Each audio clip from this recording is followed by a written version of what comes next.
This is exactly right.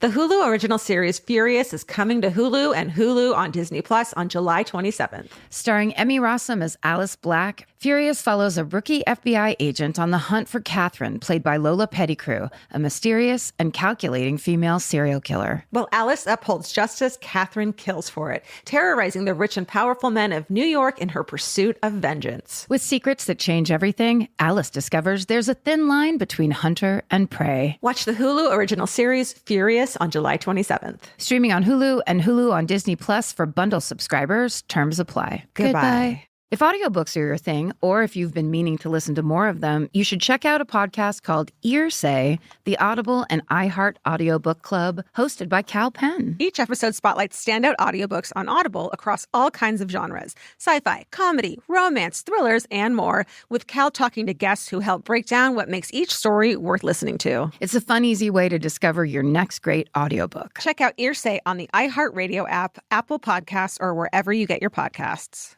Goodbye. The best time to think about home security is before you need it. That's exactly why there's Simply Safe. Traditional home security only alerts you after a break-in has already happened, and that's too late. Simply Safe is changing that. Simply Safe's US-based live agents identify threats on your property and help deter them so intruders never get to your house. The system is customizable so you can build one that fits your home and your specific needs. The 24/7 professional monitoring is effective and affordable and won't lock you into a long-term contract. I think that's what's so scary for so many people is that long-term contract. And like, what if it turns out you don't like it or need it, but they don't have that because they know you'll like it and you'll know that you need it and feel so much safer when you have it. Like at this point in my life, I would never go without a security system on my house. I just feel safer with actually having Simply Safe around. There's a whole staff at Simply Safe that's waiting to talk to you and help you out. Right now, you can get 50% off your new system by visiting simplysafe.com/MFM. That's half off at simplysafe.com/MFM. There's no safe like Simply Safe. Goodbye.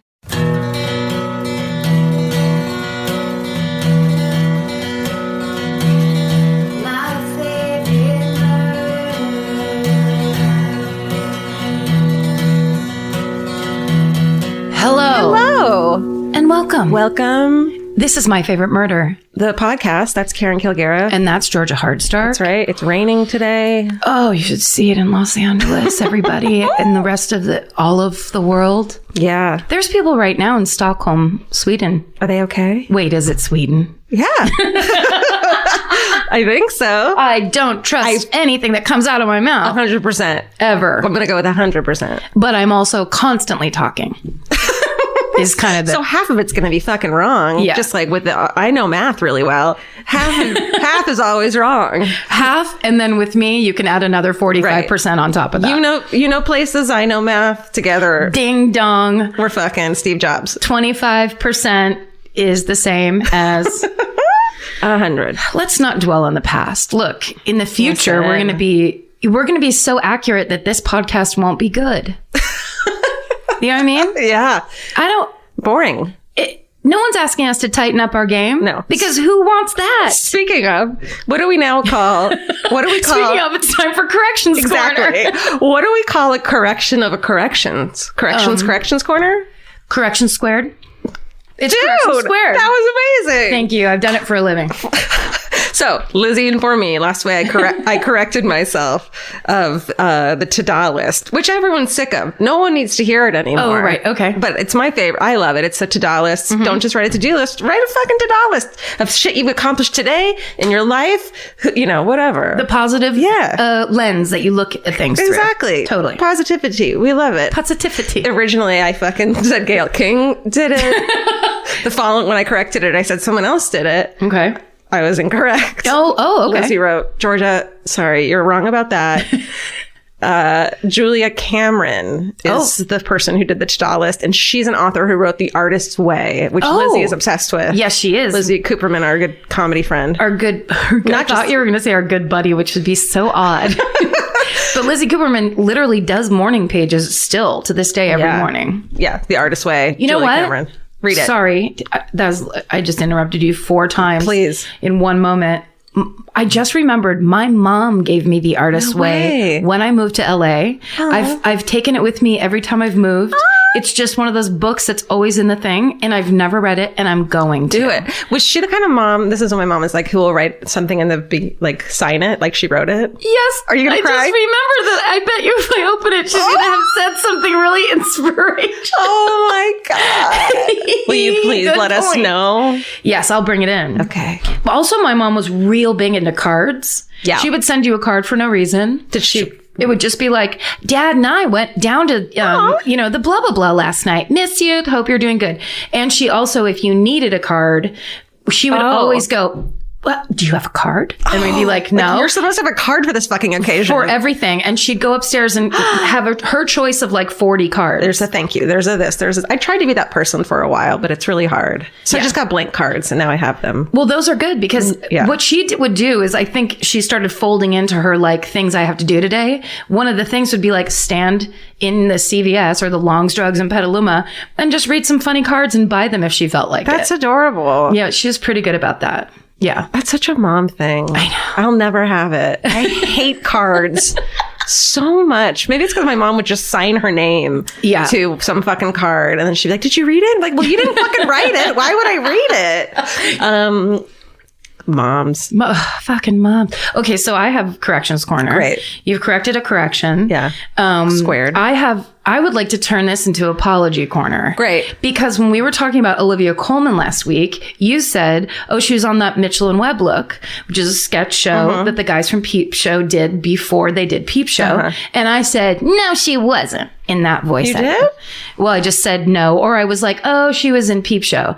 Well, I've seen 2 sketches from that Mitchell and Webb look, Number Wang and the one where Number Wang is so good. It's the best. Go on YouTube and look up Number Wang and just watch it. The best game show of all time. Oh. And then the Nazi sketch where David Mitchell plays a head Nazi that goes, are we the baddies? He realizes that Nazis are bad as a Nazi. Seen it. It's amazing. So she was on it and a bunch of people were like, Karen, you said no to Georgia, but she was right. So you were right. Okay. And I never even knew I was told I was wrong. But I love this feeling. I negated you. So I thought, because Olivia Colman, we love her so much. We've loved her for a long time. I thought it might be fun if we also had Olivia Colman Corner. And we just went over, just very lightly, just so we know about Olivia Colman. Do you have her IMDb there? Yeah, I sure do. I made Stephen print it Oh out. my God. Let's fucking get into Olivia Colman. Let's make her be our best friend. Please. You know, our best friend, Olivia Colman. I mean, if anybody deserves to have a corner anywhere, it's Olivia Colman. She has been a journeyman actress for comedically and dramatically, which not very few people can do. The things she does on Broadchurch and the things she does on Peep Show it's the one woman, and yet she's doing the full range. And she had the fucking wherewithal and foresight to wear a fucking dress to the Oscars. Yes, that's right. With pockets in it. Yeah, she had pockets. Her gown had pockets, She had pockets. She's one of us, one of us, one of us. Let's do it. She hates us. Sari. Will you take out that? Oh, which part? When I just said Sari, which is not a fucking word or name. Please don't take that out. Stephen, do not remove that. It's getting It's getting drunk in here. It's getting jiggy, and we're literally 4 minutes in. Okay. Sarah Caroline Olivia Colman. Great. Born January 30th, 1974, is an English actress, recipient of several awards, including an Academy Award. So this has been very recently updated. They're on it. 4 BAFTA Awards, 2 Golden Globe Awards, and the Volpe Cup for Best Actress. That's not a real thing. Yeah, that's given out at the Petaluma restaurant Volpe's. And it's a cup of Jameson's whiskey that they give you for being a good actress. I want to win it. That's my goal in life now. I've won it so many times. She was a graduate of the Bristol Old Vic Theatre School, came to prominence for her work in television, her breakthrough as Sophie Chapman on the Channel 4 comedy series Peep Show, which went from, I didn't know this, 2003 to 2015. That show was on for fucking 12 you guys years. Watch it. It's great. Oh, it's so good. She was also on the show Green Wing, which my friend Michelle Gomez was on and is hilarious on. Green Wing is a great British comedy series. We're offering you all these good shows. Beautiful people. Rev. I just recently rented Rev or got it or whatever. It's so good. And it's the guy, it's Olivia Colman as the wife and the husband who plays the reverend. He's like just like a reverend of a church. Rev, not like revving up your motorcycle. Kind of the opposite, actually. It's Rev down. Down and your coolness. It's the guy that plays the like priest cousin in Pride and Prejudice who comes and he's one of my favorite British actors. He's so good. He's basically like a male Olivia Colman, really. She's won BAFTAs for best comedy performance. She's fucking and then of course she won for Broadchurch. BAFTA for Best Actress in Broadchurch, which is a fucking straight up heavy drama. True crime, right? True crime. She got a Golden Globe for Best Supporting Actress for The Night Manager in 2016. That's Bill Nighy, I believe. Why would I even? All right. So we'll have an Olivia Colman corner, but that'll just kick us off. Facts. If you don't know her, get to fucking know. No, Olivia you Colman. do. She's our new mascot for My Favorite Murder. Congratulations. Mascot might be slightly condescending. It is. You're right. She's our new leader. She is our leader. She's our CEO. She's our patron saint. That's right. I have a question. Yes. Did you watch Leaving Neverland? No. Don't do it. Don't do it? Do it. It's terrible. Do it. It was one of those things where Vince and I were like so excited to go watch it. We got home, we started watching it, and he goes, I don't want to watch this anymore, like halfway through because it's terrible. So depressing. And I was like, me too. This is horrible. And snuck back up later. Pretended I was a normal human being and didn't like to hear the most fucked up things you've ever heard in your life. I mean, I will definitely watch it because I made the whole writer's room at Baskets one day look through all the police pictures that when they went into Neverland of those mannequins. I don't and all those. There's the weird shit in his house. I was like, hey, has anyone ever seen this? And then we're just going through and it's just a house filled like with 8 locks on each door. Horrifying. The show is fascinating, incredible. It's awful. And I just feel for these 2 men with all my heart. Wait, no, is it a Netflix documentary? Do you know? It's a documentary. I think Netflix bought it. Okay. And so it's a 2-part documentary. No, wait. HBO Now. There we go. HBO Now. There. Good. Or HBO whenever. Or wherever you find your Michael Jackson documentary. Here's my next one. Because the fish I was talking about on the last episode was the red hand fish. I actually interacted with several people on Twitter about it because people go, is this the fish? And they were all excited. Is it this salamander? Is it this whatever? And I finally had to look it up. It was hard to find. It's called the red handfish, is the one that I saw at the aquarium that I was at. You tripped balls on because it had hands. It was holding. But then people started sending me a meme. And there is a meme out there of this exact fish. So yes, all the people that sent me the meme going, is this a fish? Yes, you're right. It's the fish holding its arms out between the 2 rocks. And then the meme, and just up on top, it just says, excuse me, rocks. Oh my God. And it's fucking hilarious. And yes, that is the fish. I know it as the red hand fish. That's what I looked it up as. Could have a more official name because the one in the meme is yellow. Oh my God. Isn't that the weirdest thing? It's disturbing. Steven's showing us a photo of him. He's disturbing me. Excuse me, rocks. So yes, this is the fish we were talking about last time. Everyone's right. I need to get back on Twitter because as far as I know, I don't ever do anything wrong. Instagram, maybe one person will comment something other than... Yeah, you got to jump on Twitter and just people let you know. I actually responded to that Olivia Colman because the Olivia Colman message that she was actually on that Mitchell and Webb look came in, I would say at like 7:30 a.m. Ouch. And then I wrote back, wow, the Corrections Corner's starting early on this one.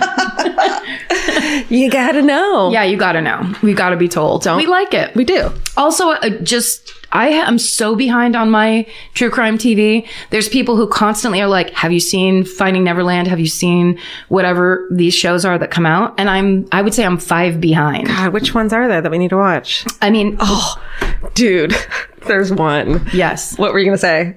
No, I mean, the list goes on. It's like all the ones everyone's already talked about, basically. This one where this girl gets kidnapped by her neighbor. Yes. It is the most fucked up fucking show I've ever seen. What is it called? Hold on.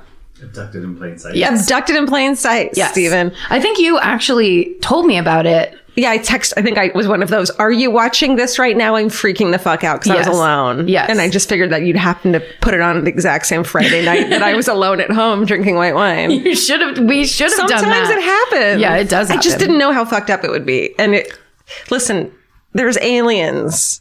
It's just so, it's similar to leaving Neverland because it's like, why didn't the parents do anything? Right. Well, you know what's funny? I have listened to people talk about this and quietly smiled and nodded my head because I haven't watched it. And every time I go to watch anything, all I want to do is watch The Sopranos. I'm almost through the rest of I get it. season 6. Like, I don't want to waste my time on this thing. I don't want to I'm in this kind of like weird mafia violence, yet philosophical ennui. I don't want to go into child molestation. I mean, it's very triggering and troubling and awful. It's what we all pay attention to. I mean, it's just fucked up and it's cautionary. Yeah. It's a lot. It's a lot. Yeah. People need to know this is how it happens. Right. They need to know. They should know. All right. Speaking of true crime, Olivia Colman, her alma mater is Homerton College in Cambridge. I was hoping you get to that one. Everyone at home was like, come on. We all have our Olivia Colman bingo that we're playing. Is she going to say what college she went to? Talk about her first college, not just her theater school. That's right. What'd she do in 2017? We want to know. Pockets. I need that B-I-N-G-O. that O-C-B-I-N-G-O. That's right, with pockets. Let's be real. We don't all have time to keep up with the latest fashion trends. Some of us want to look stylish, but have someone else to do the shopping. That's where Stitch Fix comes in. Their expert human stylists get to know your lifestyle and budget so they can pick pieces that actually work for you. Stop shopping and get styled today at stitchfix.com/murder to get $20 off your first order. That's stitchfix.com/murder. Goodbye. Capture your favorite summer feeling with Pandora Jewelry. Discover a collection inspired by the sunshine, freedom, and unforgettable moments that make the season so special. Whether you're planning a weekend getaway, gathering with friends, or simply soaking up every sunny day, Pandora Jewelry offers meaningful pieces designed to celebrate your unique story. From sun-kissed metals that catch the light beautifully to personalized pieces ready to be engraved with your summer mantra, every detail is crafted to help you express yourself with confidence and style. Explore charms, bracelets, rings, necklaces, and more, thoughtfully designed to complement every adventure and occasion. Each design moves with you from beach days and road trips to rooftop dinners, golden nights, and every memory in between. Layer your favorite looks, mark life's meaningful moments, and create lasting reminders of a season you'll never want to forget. Find the pieces that reflect who you are and where this summer takes you. Shop Pandora Jewelry's new summer collection in-store or online at pandora.net and let your summer unfold. Goodbye. This podcast is brought to you by Squarespace. Every successful small business starts with someone saying, I wonder if people would actually buy this. Squarespace gives you everything you need to find out. From consultations to events and experiences, you can showcase your skills with a customizable website designed to attract clients and grow your business. With Squarespace's collection of cutting-edge design tools, anyone can build a beautiful, professional online presence that perfectly fits their brand or business. Get paid on time with professional invoices and online payments. Plus, streamline your workflow with built-in appointment scheduling and email marketing tools. Head to squarespace.com/murder for a free trial. And when you're ready to launch, use offer code MURDER to save 10% off your first purchase of a website or domain. Goodbye. You're first, right? Am I? Yeah. Steven says yes. Now I can't I can't remember who told me to do this.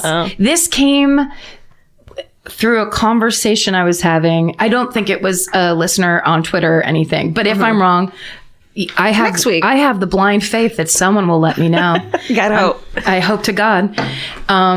But when it was suggested by whoever, I feel like it was more personal conversation in real life, but I can't tell anymore. It could have been my friend Gigi. What if I'm doing it today? Because I was like, I'm going to do this one. Don't do it. And I was like, sounds great. I will do it. It is... Do you ever watch Hogan's Heroes in your life? A little bit. Well, you know, Hogan was murdered.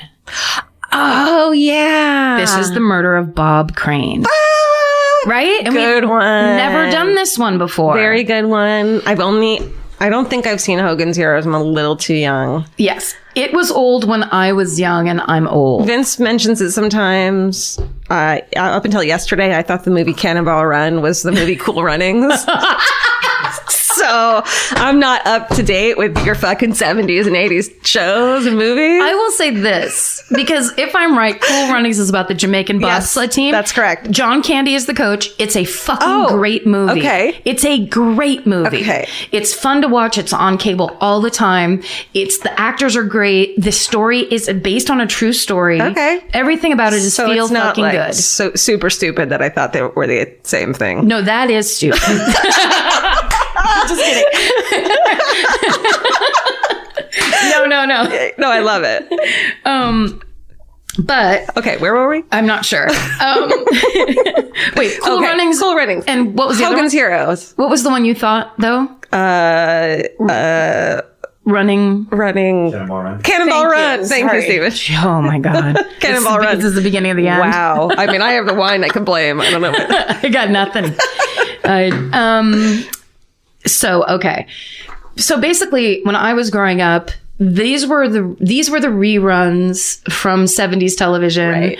or late 60s television that were on like local cable. With MASH and then Hogan's Exactly. Heroes. Sounds so boring. And it's incredibly boring when you're young, especially because it was still at the time. I would watch Hogan's Heroes when I was still young enough to be like, this is boys TV. It's not girls TV. So This I don't is want to watch it. Dad TV. Yeah. I'm bored. This is boring. And it's army stuff. But it was actually a comedy that was essentially based on the Steve McQueen movie, The Great Escape, which is about prisoners of war in World War II. Amazing. Now I'm like, okay, I'll watch that. And it's a comedy. It's the one where like, it'd be like, what was the Hogan?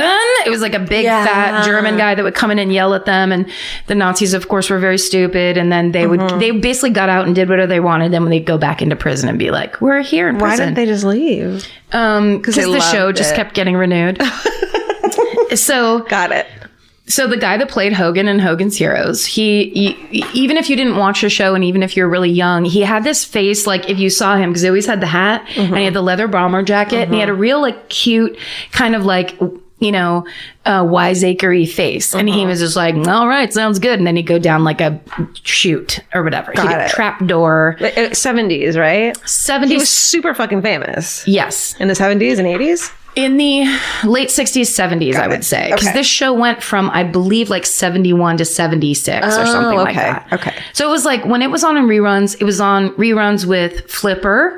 Oh my God. This is Channel 44 San Francisco. Everyone's favorite channel. 70s, 80s. Channel 44. That was like the cable we dreamed of. Like, oh, if that comes in, it'll be great. Because you could get your Flipper and you could get some Hogan's Heroes. And then you get the Monkeys, which was like the best. Yeah. Rest in peace, Peter Tork. You were a genius.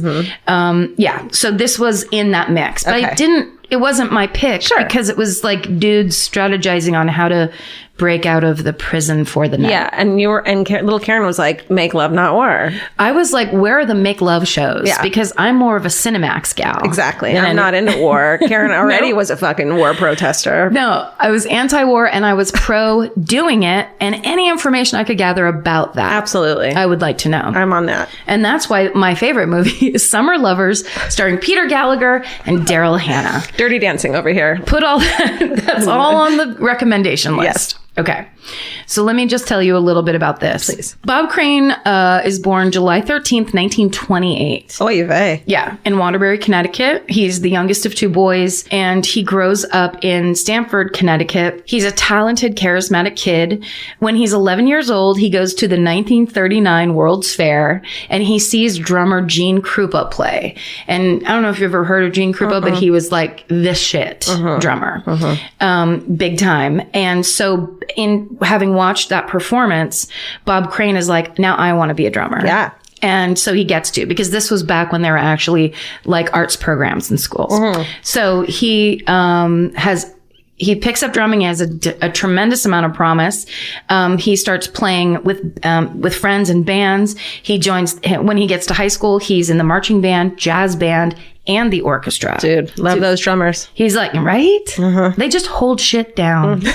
He ends up then playing for the Connecticut and Norwalk Symphony Orchestras. Oh, famous. As part of their, can you believe it? I can't. He made it for their youth orchestra program. So he's good at it, obviously. He graduates in 1946 from Stanford High. He then works as a watch repairman and a sales clerk at a local jewelry store. Another talent. He's good with his brain. Multi. And hand-eye coordination, but then also real small. He enlists in the Connecticut Army National Guard. On May 20th, 1949, he marries his high school sweetheart, Ann Turgeon, and together they have a son and 2 daughters. So then he moves to Hornell, but I think it's Hornell. New York. Hormel. Yeah, Hormel, Chile, New York. Yeah, got it. So he can work at a radio station called WLEA.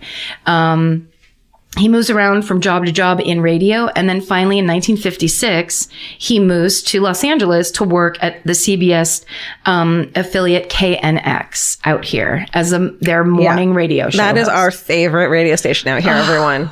When George and I both tune into KNX, does it still exist? No, I've never heard of it before. A 3-lettered radio station? Yeah. That's from before. Yeah. So he becomes, he's the morning show radio host. They retitled the old morning radio show, The Bob Crane Show, and it immediately takes off and he becomes known as the king of the Los Angeles airwaves. He's the original podcaster. He really is. He did impressions. He did really good impressions. He later became known as the man of 1,000 voices. And, he was their Ryan Seacrest back in the day. Got it. And on his show, he interacts with a slew of notable musicians and actors and other celebrities.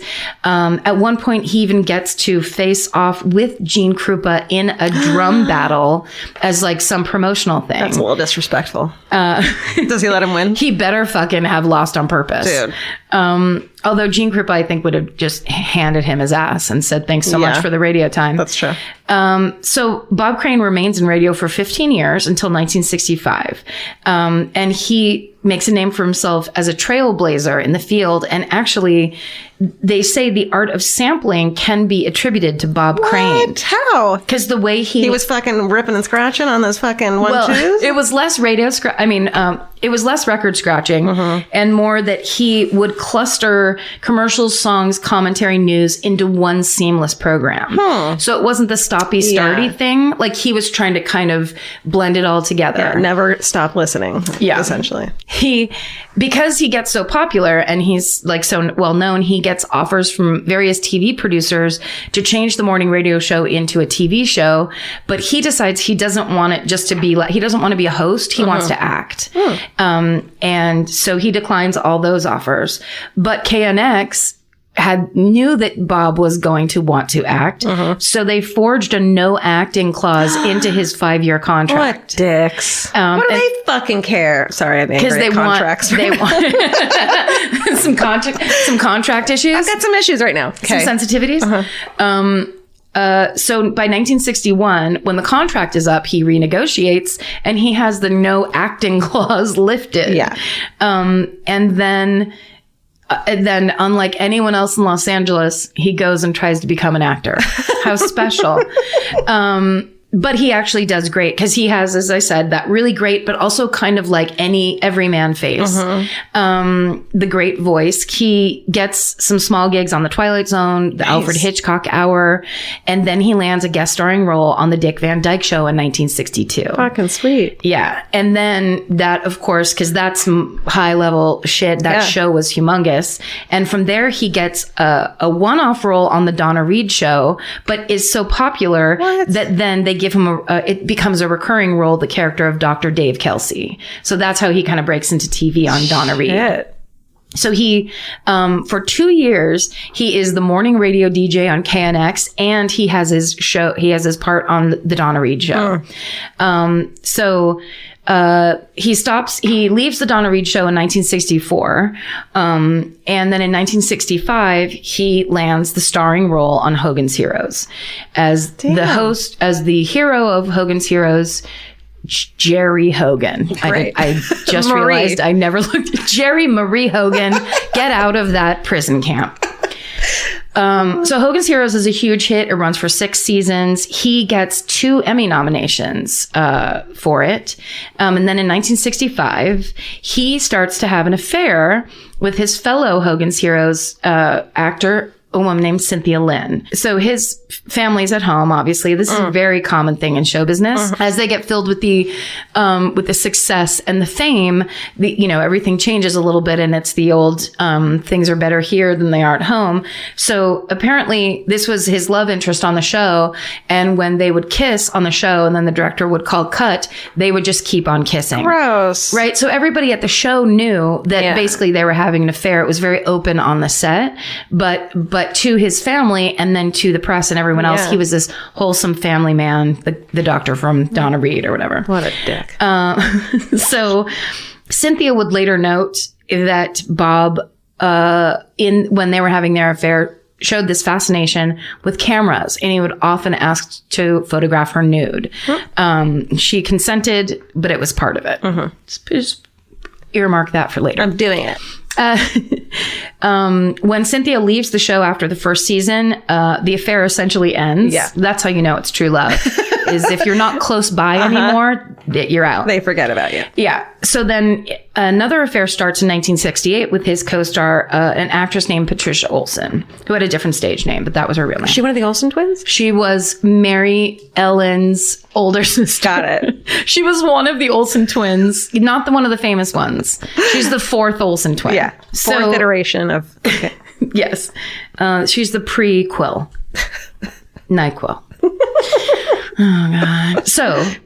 So it's on with Patricia. Let's get it. And let's do it. Let's get it on. That goes on for 2 years. Finally, Bob divorces his wife in 1970, right before their 21st wedding anniversary. Oh, well, what a dick. Yeah. He saved it up. Then he ends up marrying Patricia Olsen on the set of Hogan's Heroes later the same year. Tacky. Super cheesy and cornball. Okay, so the next year, Patricia gives birth to their son, Scotty. And then a little while later, they adopt a daughter named Anna Marie. They named the middle name after his own middle name? That's right. Bob Marie Crane. So sorry, I'm interrupting you way too much. No. Okay, please. Okay. So Hogan's Heroes gets canceled. Then Bob works on various films, TV shows, and theater performances. And 1975, they actually give him on NBC. They give him his own show for a little while called The Bob Crane Show, but it only lasts for 13 episodes. Listen, it's happened to a lot of us. Yeah, don't be ashamed. A lot more than most. Right. Those ones that start and immediately stop. Yeah. Those are my favorite TV shows. Where you're like, I've seen this billboard up on Barham. I've been having to stare at it for 4 months. And they're not going to take it down for 8 more. No, but still, they only aired 2 episodes. Oh, God, it's a tough town. It's a real tough contracts.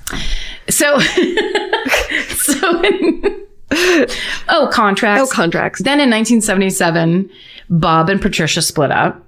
He continues acting, but of course, the heat of Hogan's Heroes and everything else is slowly starting to die. It's the thing that nobody ever thinks about in Hollywood. Many, many people come here, they have some success, and they're like, good, I'm set forever. Up and away. People will always love me this exact much. Right. Oh, no, they fucking won't. I know, Karen, you've been reminding me of that since we fucking started this podcast. Please don't forget.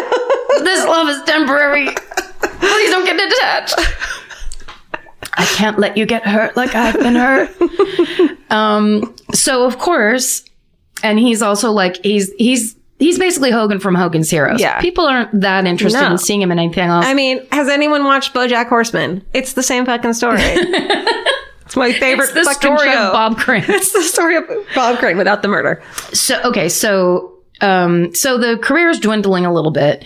And then in 1978, and this I think is like, it reminds me of, did you watch the movie Soap with Robert Downey Jr. and Sally Field and Kevin Kline? No, but I know what you're talking about. Okay, because it's good, and let's put that on the list of recommendations. That's what, Stephen, our 8th film recommendation of this episode? We'll call this one Film Time. Yeah. It's a great movie, and it starts Kevin Kline is doing Death of a Salesman in Florida, in like a dinner theater in Florida for old people. That'll be us one day. It will be. And we will love it. And we will fucking succeed at it. The second all of this begins the downslope, I start drinking again, and I won't give a shit what happens. Great. We'll do Arthur Miller plays in Tallahassee. It's going to be amazing. Do it. We both are going to be in Death of a Salesman. That's right. Okay. And there's going to be so much more swearing than Arthur Miller, that's a guess, ever intended to be in his play.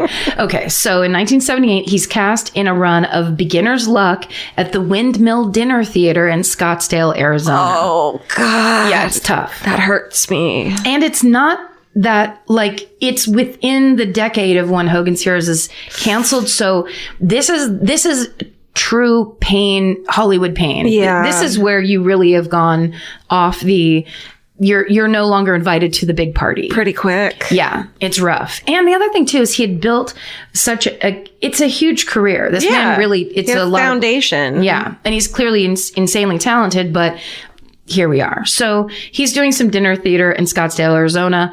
And while he's there, he moves into the Windfield Place apartments. That's the Oakwood of Scottsdale. I would think. Dude, the Oakwood's in the fucking Michael Jackson documentary, by the way. Is it really? Yeah. If you're in LA, you know what we're talking about. Otherwise, look it up. Okay. So on June 28th, 1978, Bob fails to show up for a lunch meeting. So one of his cast members from Beginner's Luck comes over to his apartment to check on him. And it's a woman, and she goes into the apartment and finds Bob's dead body with an electrical cord tied around his neck, and he's been bludgeoned to death. Jesus. With something. Police are called, obviously, and no doy. You can tell I'm reading. I'm so bad. The reading voice is so different. No, you're doing great. Thanks. So the police get there. They theorize that Bob has been bludgeoned to death with a camera tripod, but it's never proven. But that's just what they believe. Did they make that up, or there was like a bloody tripod in the room? There's no reason. They just made it. No, it's because of the other stuff they find in the apartment. Okay. Ooh. So yeah, it's very telling. You're right. And then remember the other thing I told you about the other girlfriend and the pictures? Photos! Okay. Tasteful nudes. Right? They search Bob's home for clues, but at the time, the Scottsdale Police Department was really small and had no established homicide unit. So they weren't equipped to handle a murder investigation. You know what I'm going to say? What? Well, there hasn't been a murder around here in 25 years, which someone pointed out is a very short amount of time. Oh, yeah, we know that now. Yeah, it feels long. Yeah. I'm saying it in an old voice, but it's actually a very... You're a minor. It's recent. You're a pioneer from, what is it, 1993. Yeah. Did I get that right? I think you did. No. Math. Go on. I don't even know how to... I wouldn't know how to put that math together. Well, I only know that because I was born in 1980, so it's a nice even number to be right. Oh, I'm 38 now because it's 2019, isn't it? Wow. Okay. Math time. Go on. And now math time's over. Literally, when I sat here trying to do that math, I just saw a big 9 and a big 3. And then that's all I could. There was no actual help. Me neither. Okay. So here I am on this page. So the search of this apartment yields almost no evidence except because there's no sign of forced entry. No valuables have been stolen. But the police do find an extensive collection of homemade videotapes. 1973. So this is that film or video cassettes? It's practically reel to reel. 78. Like, I remember when my friend Janet Nielsen's parents got the first VCR. Jesus, in 78? It was even earlier than that. I think rich. It was like they were fucking hooked up. In 85, when we wanted to rent a fucking movie, we had to rent a VCR too. We did that too. You did that too at the grocery store, at the video store across the street? Yes. My sister and I very often would rent the VCR, and we'd rent the Best of Bryan Adams video compilation. Oh, anything you do, I won't do it. He had a great video of For Run to You where it was just him playing the guitar with a bunch of leaves being blown all around. Sure. What's more romantic? Come on, on a black stage. It's like, I'm gonna run to you. Leaves. It's like mimics running with blowing. Yeah. But he didn't have to move. No, he could just stay there and play the guitar. Right. God, please, guys, I meant to say not God. Please go ahead and rent the Best of Bryan Adams video. And rent a VCR while you're there. Have the experience. This is what it was like. You know what? I bet these days people would have to rent a VCR because they're now completely cycled out. Fucking A. The future and the past coming together. Here's what I'm talking about. Okay, keep going. Let's not listen to ourselves. So essentially they come upon all these home videos and they're like, what the fuck? They take them all into evidence and they take them down to the station to review them. And that is where they find that Bob Crane has videotaped a whole host of sexual activity between himself and women. He's a pornographer. He is a self-pornographer. Okay. A hometown pornographer. Sure. That's our new episode. Mini episode is hometown pornographer. Hometown pornographer. We might be biting a couple other podcast ideas right here, but let's just see how it goes. Okay. There's another man featured in some of these recordings, and they eventually identify that man as someone named John Henry Carpenter. So John Carpenter was a regional sales manager for Sony Electronics in Los Angeles. And he was an expert in video equipment and video recording. And part of his job was helping customers learn how to use the video recording equipment. So one such customer was Bob Crane. So it turns out they frequently went drinking together. And while they were out at bars, Bob Crane's celebrity, it's like, look, Hogan from Hogan's Heroes is here. And that would enable them to pick up on women. They would bring them back to wherever they were staying at the time and then record themselves having sex with these women. Now, later on, Bob's son from his first marriage, Robert, would say that all these women consented. It was what they also were into, and that's why the tapes got made. But when police went and interviewed these women, they found their identities. A lot of them had no idea that they had been filmed. So it was a bit of a creepy situation, even just to begin with. And it turned out that the whole scheme was because Bob Crane was a rampant sex addict. And everybody that he had worked with in the business kind of knew it. Yeah. And a lot of them tried to distance themselves from him when they experienced it in whatever way they did. So that was part of the reason his acting career dwindled the way it did. Right. Okay. All right. Let's not become sex addicts. I mean, let's do our best. But then when the pressures mount, you got to go somewhere. You got to take that pressure away somehow. And like here's me over here with my coconut macarons going, what am I going to do with this pressure? Well, that's just coconut macarons or what for They're not Bob. working? They don't work. And neither does yoga. I'm sorry. Tantric yoga. Whoa. When you film it. So yeah, this was Bob's addiction. Okay. And his reliance on sex and the illicit pursuits became more frequent as his career was dwindling. Sure. Which makes fulfillment. Sense. We all need it. Everybody needs Especially when we're not getting it elsewhere. And things you used to get tons of fulfillment. That's the other thing is that experience of fame where the popularity is like you think it's permanent and unceasing.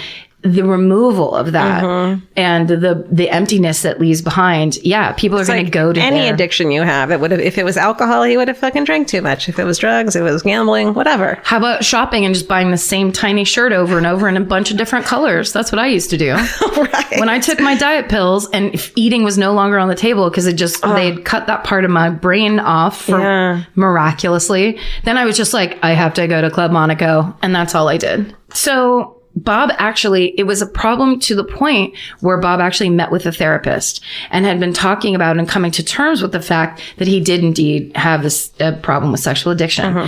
And he had plans to meet with a psychologist who specialized in sex addiction in Los Angeles when Beginner's Luck ended the run, but never got a chance to do that.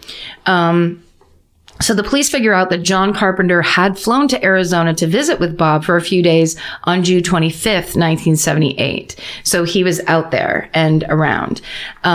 And when they inspect the rental car that John Carpenter had used during his visit, they find blood smears inside the vehicle. The blood matches Bob Crane's blood type, but of course, this is way before DNA testing. So the blood type match isn't strong enough to bring charges against Carpenter, and the case goes cold. They just taste it and they're like, it tastes kind of like that was DNA testing back then. Let's get the tasting scientist in here. Yeah, no, nothing. Nothing. So 12 years later, in 1990, Scottsdale detective Jim Raines, who had already been a homicide investigator in Phoenix. So it was like finally, they were building up their homicide department, I would imagine. I'm assuming that because of one sentence that is in the research. I think you're right. Let's write a whole movie about it. Okay. How Scottsdale, you know what? They're turning their homicide department around. Up and coming. So Jim Raines is there to kick some ass. And he starts re-examining the little evidence that they do have in the Bob Crane murder case. And he discovers photographic evidence of the presence of brain tissue in the rental car. Ew. So when they were looking for the evidence in the rental car, they also took pictures, which is very smart and good. Yeah. Because that's the one thing. So, there was no way that they could extract that evidence, being that it was like over a decade after the crime. But just looking at it, they couldn't be like, that's not chewing gum, that's brain matter. No, they could. Okay. But it wasn't like they could go back to the car and prove it. Okay. But it was, the photo evidence was significant enough that a judge deemed it as admissible evidence. And in June of 1992, John Carpenter is arrested and charged with Bob Crane's murder. So in 1994, the trial begins, and Bob's son Robert testifies that Bob they weren't getting along anymore, that Bob Crane thought of Carpenter as a nuisance and a hanger-on, and he no longer wanted Carpenter in his life. And according to Robert the son, the night before his murder, Bob Crane allegedly called Carpenter to end their relationship. And you have to figure, if you're doing something like creepy like that, if you're not completely good with the situation, the person that's kind of aiding and abetting you in that situation, you're going to want to turn on them at some point. Because it's like, I don't want to do this anymore. It's your fault we're doing this. Or, or go find someone else to do it with, when this guy knows he's not going to find anyone else to do it with. No. He's fucking pissed. And that guy has so much power over him, being that they're kind of in this collaboration of filthiness together. That's my theory, collaboration anyway. of filthiness. Please, we're naming the episode. That's what this podcast is. That truly is. Okay, so according to, I said that already. Carpenter's defense quickly bats down all of these accusations from Robert, the son, and then they bring in witnesses who saw Bob and John Carpenter having dinner at a nearby restaurant the night before the murder, and they all attest to that they were getting along very well. Wait, so they were having dinner the night before, but no, they were like friendly. So he didn't smash him over the head later. That's the most ridiculous thing I've ever heard in my life. Especially when, if you've lived in LA for any period of time, you will sit happily at dinner across from your worst enemy. Yeah. That it means nothing that they were getting along. The fact that he was in fucking Scottsdale, Arizona, and he ended up dead the next morning is more important than that they were casually smiling and eating fucking, chicken parmesan? I don't know. What do they serve in Scottsdale? We're going to hear about it. Okay. No, I meant people are going to write in. Oh, okay, good. I was like, tell me what he ate. Well, Clams Casino. Oh, shit. Oh, have you ever had clams in Scottsdale? They are fresh and delicious. Okay, so John Carpenter's attorneys also note that the camera tripod murder weapon was pure speculation, that it was never found or proven to be true. And that was really what was linking, like, in everyone's mind. Right. It's like, if this is the weapon, then the guy that knows the most about these is the murderer. He can still touch a baseball bat, right? He can touch anything. Exactly. And when it came to the evidence that they did have, the Scottsdale police had mishandled or even lost enough of it so that it was basically the defense was saying, you guys don't even really know what you're doing, so you certainly can't put a case together against my client. What if you had a lawyer that talked like that but defending you against murder? Bro, you don't have a case against your client. I mean my client. Anyone's client. In court, they're like, your client, my client. My client. It's, Your Honor, it's my client. The defense also argues that there are so many potential suspects that haven't been looked at, which is very true, including the women in the video whose motive could be murder because they could have been blackmailed, or they could want to be blackmailing Bob Crane and John Carpenter. Family members or friends of the women who were recorded who would want to defend their honor. There was actually even another actor who swore revenge after a violent argument with Crane several months before the murder took place. So, and his name was it Conan O'Brien? That was Conan O'Brien, who was he was only 12 when he was in Beginner's Luck in Scottsdale. I will kill you. Crane. And frame your friend. Okay. So then, I should put my thumb near where the last thing I read before we start laughing about things. Okay, so with so much reasonable doubt surrounding the case, John Carpenter is acquitted. And he maintained his innocence. Yeah, they didn't get him. Fuck. He's acquitted, and he said he was innocent until he died a few years later in 1998. Shit. Yeah.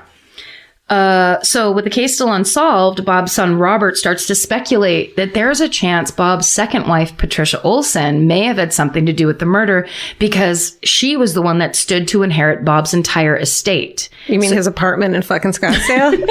His divorced dad apartment? Sorry, have you seen a divorced dad's apartment? They're fucking depressing. She's like, I'll kill for that fucking shag carpeting. I need beige everywhere. She's like, I need a bunch of reel-to-reel videos of other women fucking my husband. Right. That's what I'm looking for.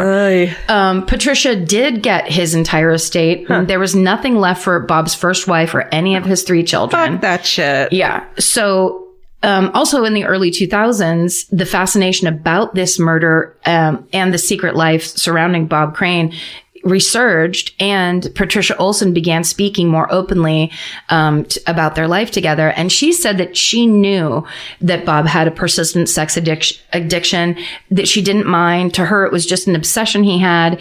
And she thought there was no use in being jealous of an obsession he couldn't control. And after her own death in 2007, she was buried, Patricia was buried next to Bob Crane in the Westwood Village Memorial Park in Westwood neighborhood of Los Angeles. So in 2001, Bob's son from his second marriage launched a website called bobcrane.com where visitors could pay to see some of Bob Crane's sex tapes and photographs. Apparently the website doesn't exist anymore, but that was something his own family members set up. Oh, the 2001s. Yeah. They were fucked up time for computers. They were, well, it was internet. like anything goes. Yeah. And you wonder, like, obviously, like you said, he didn't have much of an estate because this is from the family that got money from the estate. Yeah. And they're setting that up. In 2002, the film Autofocus, starring Greg Kinnear, so good, which is based on Greg Kinnear as Bob Crane, is released. It's so perfect because Greg Kinnear, which is when you said he'd be a great Ted Bundy, because he is so friendly and sweet. Yes, he's not some creepy dude making videos. No, yeah, it's a really good movie. And it really was when that whole story came out that that's how Bob Crane died and that was what his secret was. Yeah, it really was shocking. Yeah, and it's that thing of the face. How could a person with a face like that do a thing like that? Yeah, don't trust anyone. Right. And certainly don't base your trust on facial features. Sure. I can't help I have a perfect nose.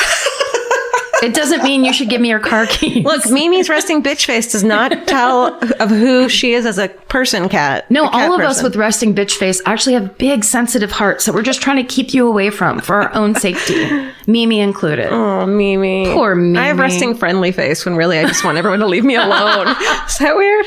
Is that a thing? You have a really good, what I would say is resting friendly frozen face, where you'll stare at people with your smile, but you can see in your eyes that you're like, what the fuck is this? Really? That's my favorite look when you get it. Is it this one? Yes. Oh my God. It's like, when are you going to shut up? Yes, exactly. Oh my God. I have cultivated nobody's it. ever offended. It doesn't make anything negative and happen. the only person who knows it is someone who knows me really well. Yes. Because I'll put my claws into your arm under the table and be like, get me out of this conversation. And every once in a while, your head will be cocked one way or the other, where I'm like, oh, she doesn't actually like this at all. It's taken me forever to figure it out because, of course, I'm resting bitch face, and then I'll also be bitchy for no reason. I enjoy it. I think it's funny. So I don't know how to read this more subtle things. Also, when you watch, you can watch any emotion pass through my face. Oh yeah, it's like clear glass, where it's just like, oh no, I hate that. Oh no, that's fine. Okay. I don't know how to mask it at all. I love it. Working on it. I love it all. I'm working on my acting. Don't. I love talking about myself. I love when you talk about me. It's perfect. This is what podcasting is all about. Okay. So that movie comes out. Mm-hmm. Bob's son, Scotty, the one who set up bobcrane.com, he criticized the film for its inaccuracy. So he's saying Bob was never initially a church-going man who then turned to a life of sexual addiction and deviance. He was actually a longtime sex addict.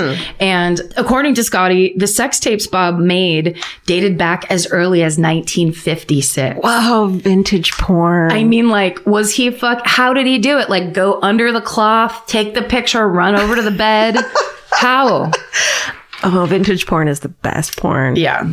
Filthy. Also the 50s porn. That's a lot of like, I'm going to slowly take my girdle off. Well, the way you know, and actually they did show this. It's been so long since I've seen the movie, but I was going to say like the girls had to know it was being filmed because the recorder was the loudest fucking machine in the entire world, but they showed them putting music up really loud. Oh, that's covering the sound of it. And I bet you they had a couple, about 8 or 9 cocaines. They had about 9 cocaines and they had a couple grasshoppers. That combination. Some fucking rusty nails. That's actually a cocktail, right? Yes, it is. It is. Yeah. Those old, not video camera, but like a movie camera or whatever, high 8, super 8 cameras. Yeah. It sounded like a playing card in a bicycle wheel. Exactly. It was like, yeah, that's all it was. Was that fun to listen to? Was that ASMR for anybody? Great. So then what happened? What about Bob? I'll tell you. In 2015, Robert, Bob's son from his first marriage, wrote and released a book called Crane, Sex, Celebrity, and My Father's Unsolved Murder. In 2016, with DNA testing available, reporter John Hook gets permission from Maricopa County Attorney's Office to get the blood samples from the rental car tested. Yes. So he goes into the old evidence, gets it tested. The tests basically prove inconclusive because one sample is determined to be from an unknown male and the second is too degraded to get conclusive results. I hate the word inconclusive. It makes me angry. It's just so unsatisfying. Yeah. And that is the end. That's how unsatisfying this story is because that's the still unsolved murder of Bob Crane. Holy shit. Yes. And if you need, definitely if this interests you in any way, watch Autofocus, the movie Autofocus. Another recommendation. Good one. Yeah. Thank you. That was a good pick. I'm mad. Thank you. Good. Yeah. The ultimate compliment. I'm mad that you found that I didn't think of that one sooner. So it wasn't you and I talking. Absolutely not. Okay, good. God damn it. You're off the list. I'm mad at all my friends for not, every time we're hanging out, I'm like, give me a murder to do. I don't know what to do. Yeah. Let's be real. We don't all have time to keep up with the latest fashion trends. Some of us want to look stylish, but have someone else to do the shopping. That's where Stitch Fix comes in. Their expert human stylists get to know your lifestyle and budget so they can pick pieces that actually work for you. Stop shopping and get styled today at stitchfix.com/murder to get $20 off your first order. That's stitchfix.com/murder. Goodbye. Capture your favorite summer feeling with Pandora Jewelry. Discover a collection inspired by the sunshine, freedom, and unforgettable moments that make the season so special. Whether you're planning a weekend getaway, gathering with friends, or simply soaking up every sunny day, Pandora Jewelry offers meaningful pieces designed to celebrate your unique story. From sun-kissed metals that catch the light beautifully to personalized pieces ready to be engraved with your summer mantra, every detail is crafted to help you express yourself with confidence and style. Explore charms, bracelets, rings, necklaces, and more, thoughtfully designed to complement every adventure and occasion. Each design moves with you from beach days and road trips to to rooftop dinners, golden nights, and every memory in between. Layer your favorite looks, mark life's meaningful moments, and create lasting reminders of a season you'll never want to forget. Find the pieces that reflect who you are and where this summer takes you. Shop Pandora Jewelry's new summer collection in-store or online at pandora.net and let your summer unfold. Goodbye. Every piece of furniture you own has a story. Sometimes it's an heirloom, and sometimes it came with the house because it was too heavy to move. If you're ready to start a new chapter with your home decor, there's Article. Article makes it effortless to create a stylish, long-lasting home at an unbeatable price. They take great care in curating their collection, focusing on pieces that stand the test of time. We've talked about Article for a long time. There are pieces in that catalog that are so affordable that are room changers. And if you go through there and there's like a little something you don't even realize you need it until you see how they have stuff set up or what style combinations that they're doing, where they do the boho chic, there's mid-century, it's a little bit modern, it's something new. Like there's so many choices in there and it's not going to break the bank. As someone who's interested in tons of different styles and time periods, Article covers them all in one place. I love that. I know I've mentioned already how much I love my entryway table, but I swear to God, because the path that it's on, I pass it 4 times a day, and I love it more every time. Article is offering our listeners $50 off your first purchase of $100 or more. To claim, visit article.com/murder, and the discount will be automatically applied at checkout. That's article.com/murder for $50 off your first purchase of $100 or more. Goodbye. Now it's your turn. Okay, it's my turn now. We hate murderers. They fucking suck. That's true. Overall. This one is particularly a douchebag. Okay. So here we go. This is the Dexter Copycat Killer. Okay. You hear from me? I've heard about this. Okay. We didn't do this, did we? It was in a mini-sode. Okay. Yeah, so we didn't do this. We didn't do this, dude. We did it in a mini-sode. I was going to do it at a live show when we were in Toronto. I did get that message. But it was 30 hours away from Toronto, so I didn't. But here we go. Meanwhile, I'm doing them that are like up in the Arctic Circle, never even thinking about it. What do they want? Yeah. This guy sucks so fucking bad. Okay. Mark Twitchell is his name. Sure. He's born in Edmonton, Canada on July 4th, 1979. 4th of July. It means nothing. It's in Canada. It's absolutely meaningless to Canadians. Don't care. They don't know what you're talking about. Right. He graduates from the radio and television program at the Northern Alberta Institute of Technology. He fucking wants to be a filmmaker. He spent several years living in the Midwest, goes back to Canada to pursue a career in filmmaking, which has never been said before. Here come all the Edmonton filmmakers down your throat. That's fucking right. He's obsessed with sci-fi, likes doing cosplay. Not that there's anything wrong with that. But this guy sucks particularly badly. Okay. Dresses up, plays out scenes from his favorite movies called LARPing, right? Yes. Live action role play. Mm-hmm. Fine. Oh, so basically there's regular nerds who especially love a certain thing and want to delve all the way into it. Yes. We relate. We are those nerds. Abso-fucking-tibly. But then there's the nerds that do that, but then they also have a homicidal element to their personality. Right. We don't like them. No. We'll go to your fucking... It's basically like doing a Civil War reenactment. Yes. But of fucking Star Wars. That sounds way more fun than a Civil War reenactment. Here's what he looks like. Picture Adam Devine, the comedian from Workaholics. Who could actually play my younger brother if necessary. Really? Adam Devine, don't you think? I don't know. I've never thought about it. Take that Leave it. Who's Paul Giamatti's younger brother? Is that okay? So it's Paul. Nope. Adam Devine. Okay. But picture him in a homemade Bumblebee costume from fucking Transformers or dressed up as Wolverine with fake sideburns at a bar. He's also, this is the early 2000s. So he's super into going online, looking for personal relationships. He goes to dating sites and shit, chat rooms. Remember those? No. We loved them so much. Yes, we did. The idea of being on that and just trying to randomly talk to anybody, I would never do that in a million years. I did it constantly. Keep in mind, I was under 20 years old the entire time. No. I did it. That is a forensic files waiting to happen. Georgia 1313 was my username. Oh shit! That just hit me. I just remembered that. Do you think that people were like, hopefully she's 13? Oh God, I didn't even think about that. I just was like, what's a scary number? 13. Great. Do 13, it twice. 13. Oh man. Fucking double down. I didn't really get deep into it, but I did go into a lot of straight edge and fucking raver chat rooms. Well, that you needed that information. I did. That was stuff like, guys, where do we go pick up the egg that then inside has the directions to the warehouse, right? Isn't Yes. that raver life? Okay. I was too old. I was just That's like, right. it was too old. That's to me, all of the internet when it started like that. Yeah. And it was all MySpace and why aren't you my friend on MySpace type of shit. I was not on any of it. And I would say to people all the time, why don't you just walk down Melrose and ask people, do you think I'm good looking? Because it's the same fucking thing. Or smart or deep. Or anything. Or interesting. I'm 10 years younger than you, so I was deep into that shit. Yeah. I had a fucking live journal from the very beginning. Yeah, girl. I love that shit. It was my home. He also used, like, for his dating picture was a photo of Darth Maul. Oh, honey. From the, not just Star Wars, but from the reboot, which everyone knows is terrible. Right? Don't get mad at me, everyone. Fuck it. I'm not wrong. Well, can I just say he didn't use Jar Jar Banks, and maybe that's the number one douche. Oh, Oh, no, wait. No, you're right.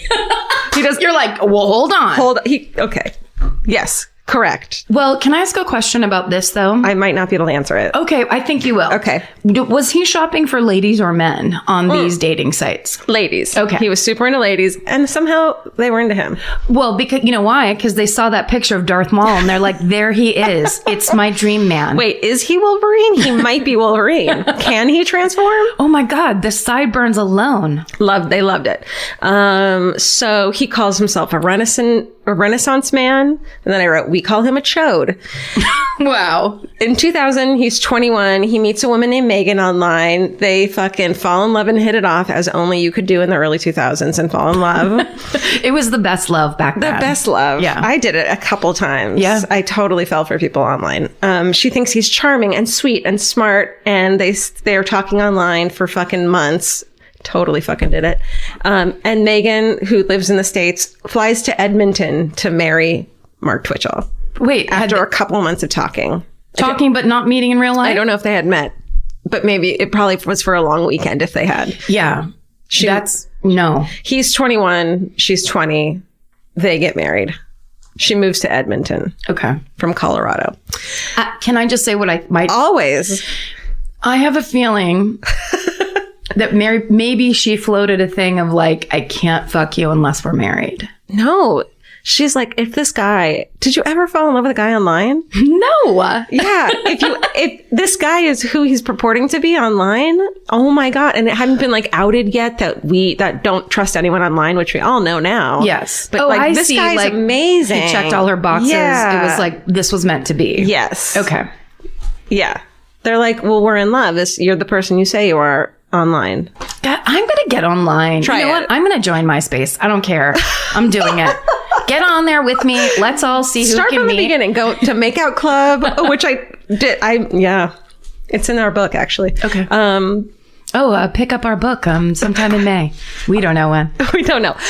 Okay, so she gets married to him. They stay married for 4 years, but as soon as she moves there, she's like, oh shit, this isn't the guy I thought he was online. Huh, really? Nobody knew.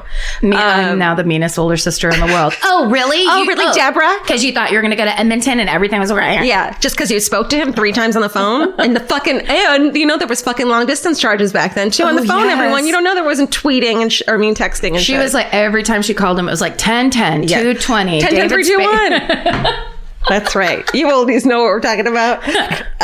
She realizes he's a compulsive liar and that he's cheating on her constantly, which is just who he was. He was a fucking sociopathic, narcissistic piece of shit liar. Wow. Just a guy who thinks he's smarter than everyone and very bright but sucks and has huge blind spots. Darth Maul.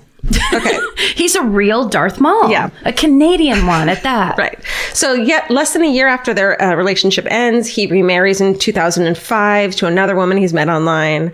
They fucking have a baby. And this creep, Mark Twitchell, he gains a small following among sci-fi fans because he's like cool to them when he directs a movie that he makes using green screen called Star Wars: Secrets of the Rebellion. Oh, he makes his own Star Wars movie? He makes his own Star Wars movie using mostly green screen, and that doesn't have the money to have someone do the actual work to make it real. Right.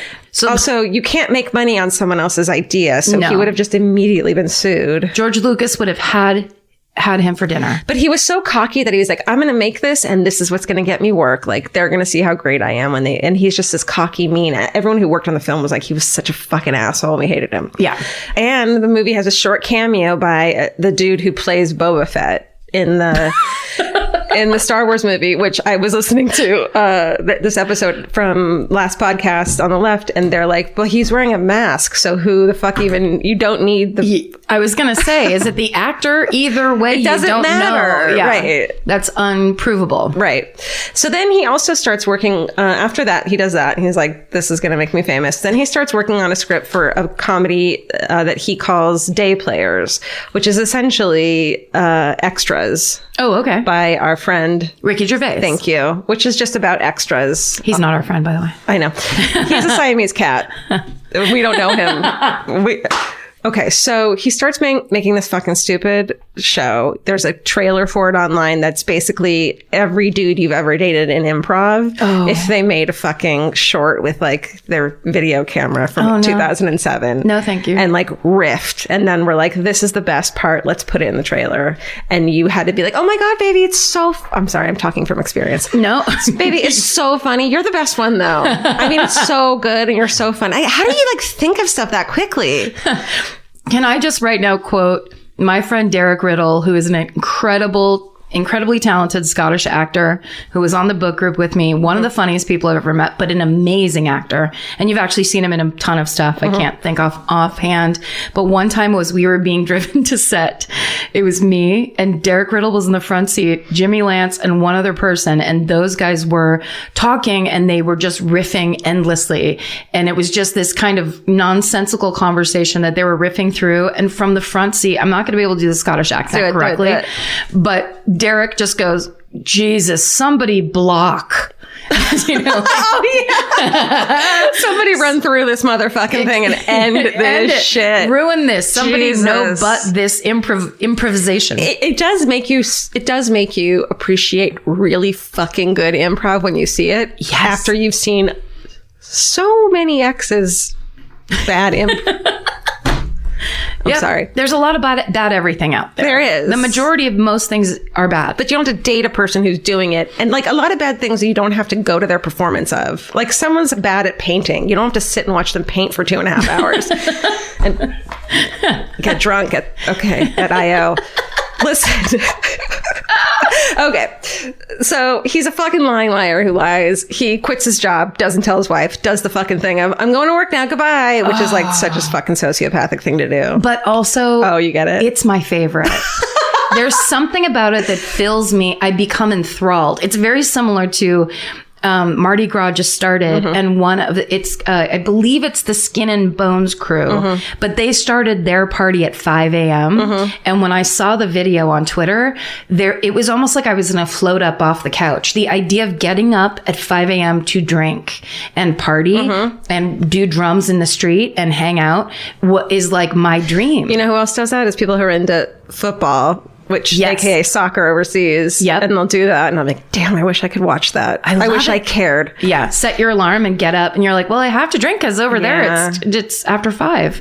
But I just, anything like that. And then also this idea that maybe you fucked up so bad you can't tell anyone. So then you're putting all this energy into tricking people into believing you didn't fuck up. Yeah. But that just shows what a lot, I mean, once you get to that place where you can't lie, because you've already lied so many or you have to lie because you've lied.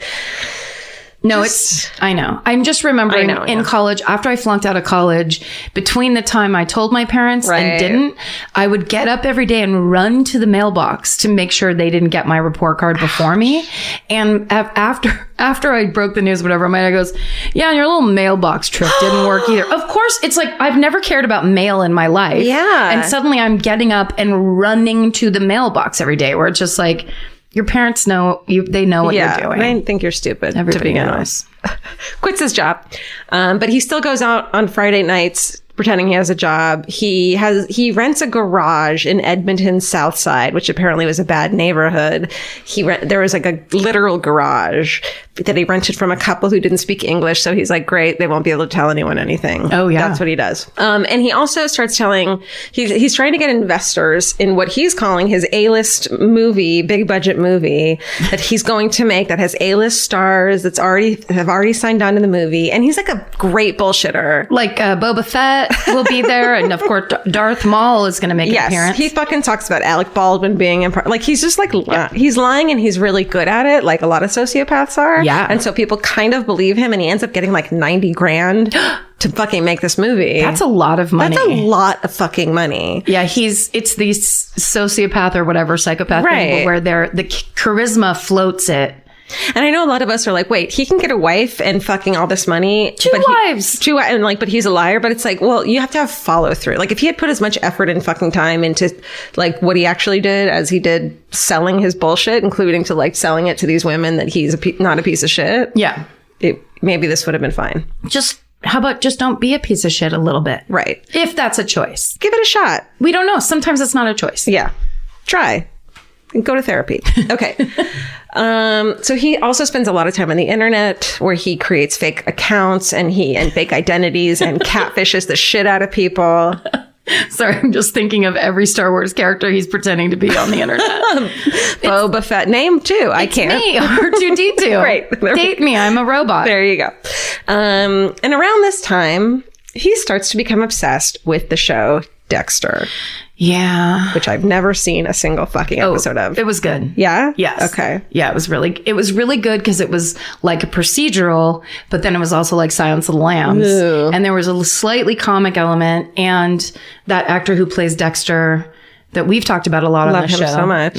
I, of course, can't remember his name. I went to his house once. That's right. And he was in that series that we loved. Remember when he had the accent? Yes, the British one. What's that guy's name? Something Michael C.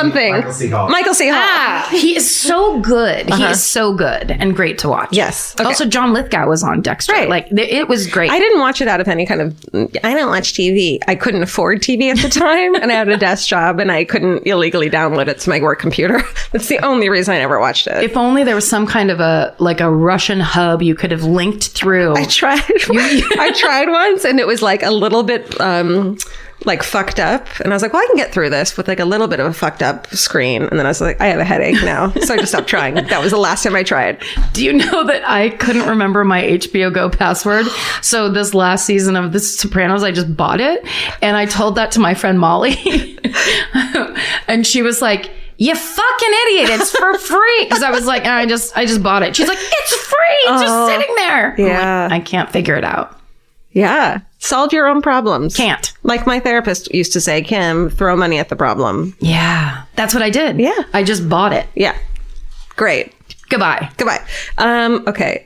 Okay, so he, of course, if everyone who doesn't know, Dexter Morgan, it's a TV show about a forensic blood spatter analyst by day and a serial killer by night. He fucking kills other serial killers, right? Yes. Great premise. We love it. Very satisfying. Very satisfying. It's like, finally, it's a good psychopath. Child molesters too? Everyone. Everybody. Great. And that's the whole Bad arc guys. of it, was all the different kinds of bad guys, and he worked in the police department. Love it. Yeah. So he watches all episodes, probably a lot of episodes. Yeah. I don't know how many there are, in 4 days. Whoa, what? Yeah, so he like does the fucking crazy person thing. He binged it. Wait, am I a crazy person? No, 'Cause no, that's no. all I do. Well, no. Yes and no. No. Because you don't then go, well, now I'm going to go kill people. Oh, true. Right. Thank you. So he creates a Dexter Morgan persona on his Facebook page. He pretends that he's Dexter Morgan. He actually gets like kind of a following of fans and like communicates with them. And he like posts a thing that's like, Mark Twitchell is like way too similar to fucking Dexter Morgan, and like creepy shit like that, where it's like, calm down, dude. So he's living on his investment money from the movie he was going to make, and then that movie is called, he creates this new movie called House of Cards. Before House of Cards, it's the Canadian House of Cards. So It's the House of Cards, House of Cards, yeah. Cards. House of Cards. I'm stealing that from Vince and Jesse Pop and our friend from Canada who's so funny, Casey Corbin. Yes. Okay. I just got to meet. Yeah. In our really funny Toronto comedian. shows. Hilarious comedian in Canada. Okay. So it's an 8-minute slasher flick that he makes about cheating. So basically he's Dexter, but he's like, I'm going to change this slightly because I don't want to get sued. And he kills cheating husbands instead. Okay. He fucking makes fake profiles of women on these dating sites, finds and catches cheating husbands, kills them. Seems a bit extreme. Yeah. It's like, just to have a divorce. Yeah, exactly. Not, Dexter's killing serial killers. Right. It's and a also, very good thing. This motherfucker cheats on his wife all the time. Yeah, what's happening? So, like, let's not. Self-loathing. Let's not be a hypocrite. Can you not? But so he writes this bullshit fucking movie, and he taser, where the character tases and abducts these people wearing a hockey mask. And he tapes them to a chair, gets their gets all their information, cleans out their bank account, and in the end runs them through with a samurai sword and hacks up the body parts. Good God. Can I just say that Dexter never stole money from people, from what I remember? Like, he had a job. There was no financial gain. It was all purely like, this is for the good of the people. Right. He also probably didn't own a samurai sword, which is like, if you were dating a guy and you went over to his house and you had a fucking samurai sword, I'd be like, I have to check my car really. Right. Yeah. The last word wouldn't be on the sentence. No. If you own a samurai sword and an iguana, get the fuck out of there. Or both. I'm not saying one or the other. Right. Iguanas. Especially if the iguana's on your shoulder holding a samurai sword. And you have a goatee. And the iguana has a goatee. Get out of there. We are making enemies left, right, and center on this episode. And I'm only 2 pages into this fucking story. Okay. All right. Here we go. So shortly after he shot this fucking stupid movie in his garage, a dude named John, who goes by Johnny Altinger, has a date with a woman he met online. So we're cutting to over here. Okay. Johnny is tall and friendly. He's a 38-year-old oil-field equipment engineer, whatever the fuck that means. He loves riding motorcycles, and he is really close to his friends. So he tells his friends, like, I'm going to meet this woman I met online on the website Plenty of Fish. Oh, the Christian dating website? Is that a Christian dating website? It sure is. Great. He's like, I'm so excited to meet her. She seems super fucking cool. She won't give me her phone number. And one of his really smart friends was like, give me her address just in case. That seems sketchy. Yes, like, this guy, that was a woman. Yeah, this guy. Don't you think? Yeah, this guy has good friends. So nice. he sends her the directions to the address in Edmonton Southside where he's going to meet his date Jen to pick her up for a date. Okay. And Jen's like, just go through the dark garage to the back patio, which is like, we always say to women, don't go to someone's house to meet them in a public place. But like men, you don't think about that, you know? Right. And I think it's rare that anything like this would happen. Right. But all of us should just be cautious for the first couple days. Slightly cautious. Just like, let's meet on the sidewalk. Yeah. Let's make sure it's at least a 2 to 3 lane highway that we're near. And lots of public exposure. Like, I feel like I wish I'd known earlier, like, you're not a bitch if you don't trust someone you've never fucking met before. Thank you. Let's shake on that one. That's a handshake statement if I've ever heard one. You're not a bitch if you don't trust someone you've never met before. Right. Or don't know very well. I mean, and I'm talking 6-8 months in. Yes. No, trust must be earned by esteemable acts and trustworthy acts. Exactly. If there have been none, trust doesn't exist. Right. And you're not a fucking cunt because don't let them gaslight you into thinking what an untrusting person you are when you have ample reason not to trust someone. And as an acting cunt, I would just like to tell the people that are afraid to be one. Actress cunt? I mean, I act like one. That come on over to this side, because if someone accuses you of that, it's really not that bad. Right. Most of the time, that just means that you're asserting yourself and not doing whatever another person wants you to do. Right. Which I don't recommend. I love it. I'm there with it. Yay. So Johnny, after he goes to meet this woman, and just after 7:00, he sends a message to his friends saying he's arrived at this date, and it's the last time anyone hears from Johnny. Really? Okay. It's Canadian Thanksgiving, which is a thing, in 2008. 2 days after Johnny had met with his date Jen, when he misses a fucking much anticipated bike trip with like motorcycle bike trip with his friends. And they're all like, that's not like him at all. He's super fucking punctual and reliable. And then they get an email from John saying, quote, I met this extraordinary woman, Jen. I'm going away with her to her summer home in Costa Rica. I'll call you at Christmas time.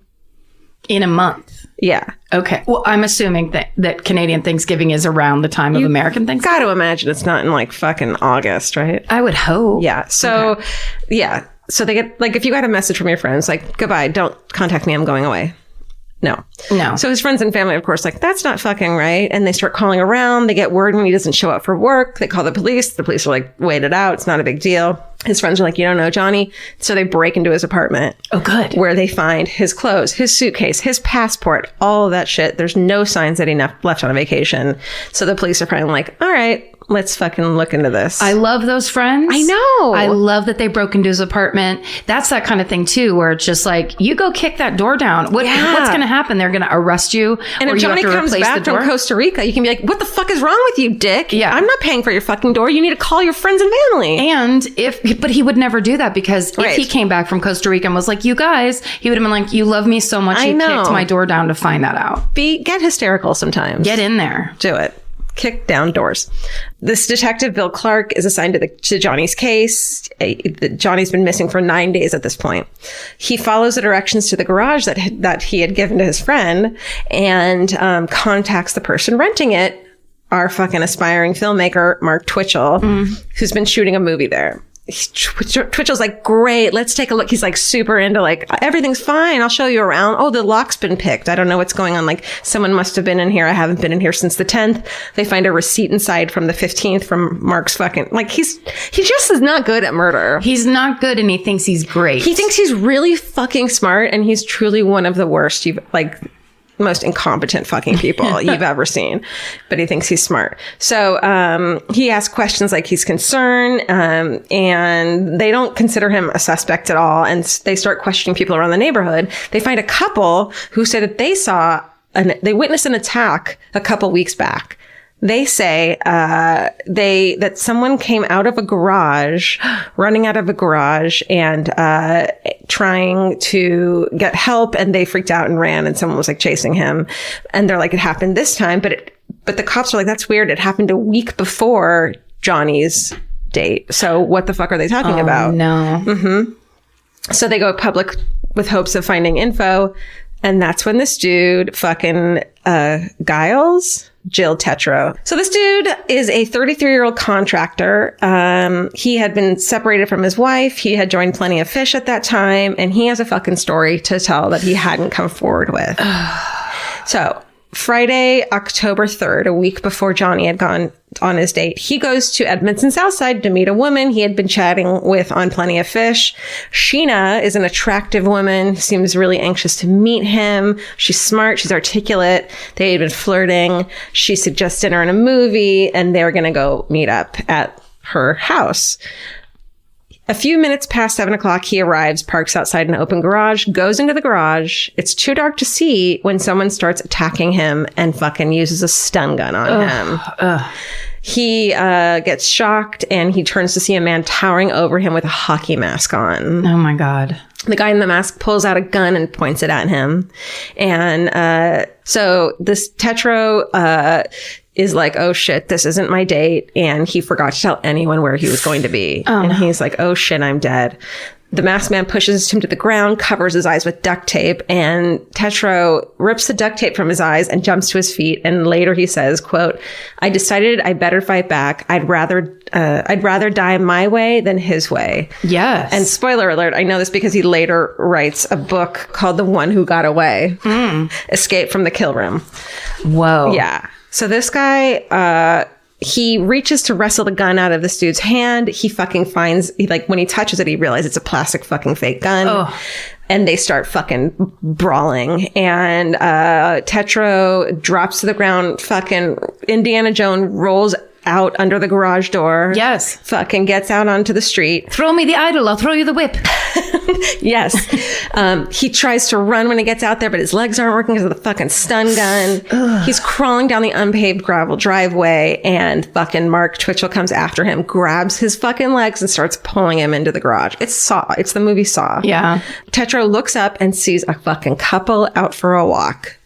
And he's like, oh my God, fucking help me. I'm getting robbed. The couple freezes because they see this dude with duct tape and like getting fucking dragged. And the person who's dragging them has a hockey mask on. Dude. Like, what would you do? Yeah. You'd be like, what the fuck is this shit? I would run toward that hockey mask, fingers out. Let me help you. Yeah. Right. No, they freaked out and they ran away. But Mark had run away at that moment too. So they call 911, the cops get there, and by the time they're there, everyone's gone. Okay. But fucking Tetro was able to escape, and he doesn't come forward because he's afraid of being followed and attacked. He thinks the person must know who he is. Yeah.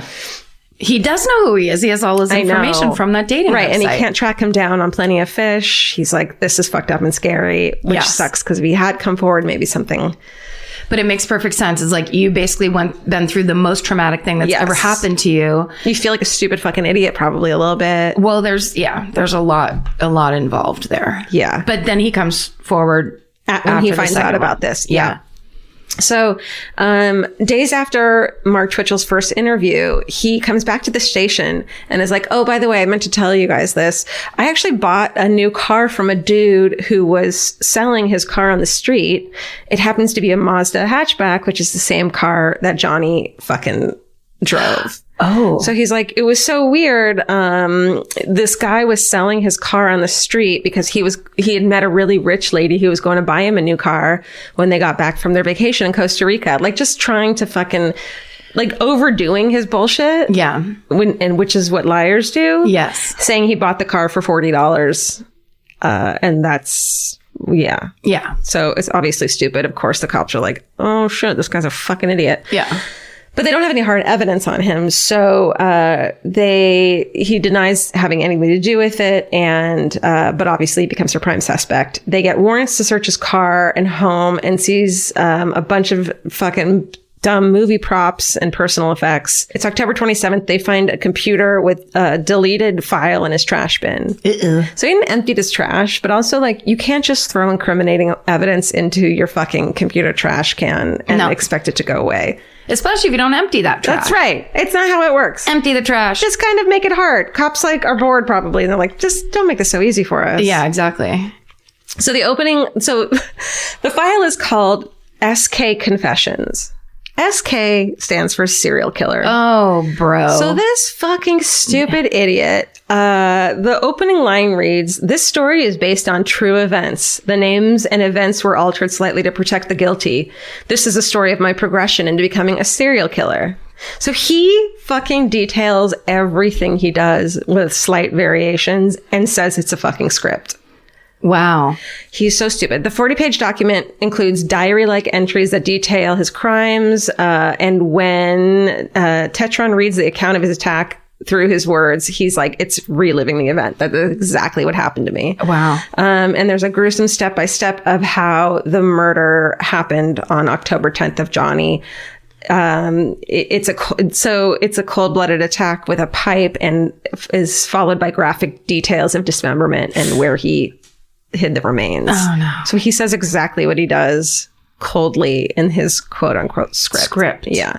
And they also realized that Mark Twitchell had fucking broken in to Johnny's apartment and fucking used his email, had gotten his fucking password and used his email to send people messages that he was fine. But like, how creepy that it was in his apartment. Yeah, that's sinister.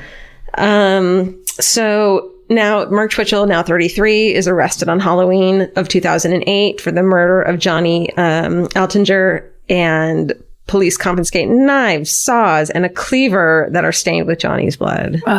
and they discover his deleted confession, but they still don't have a body. Fucking Mark Twitchell refuses to cooperate. And there's video of him in the backseat of a fucking squad car being driven around for hours while the cops try to get him to talk. And he's just quiet and stone-faced, like a real video. It's so creepy. 9 months later, though, he gives police a map marking the location of the body, which was in a sewer drain. It's so sad. So March 2011, Mark Twitchell goes to trial for first-degree murder, and he takes the stand. He admits that he lured Tetro and Johnny to his garage, but he wasn't planning on hurting them. He says he attacked the men as a prank to get publicity for the movie that he was making. And he assumed that they would talk about their attacks and it would help promote his film. And he said it went wrong when John got angry about the prank and started attacking Mark. He said it was fucking self-defense. Bullshit. Yeah.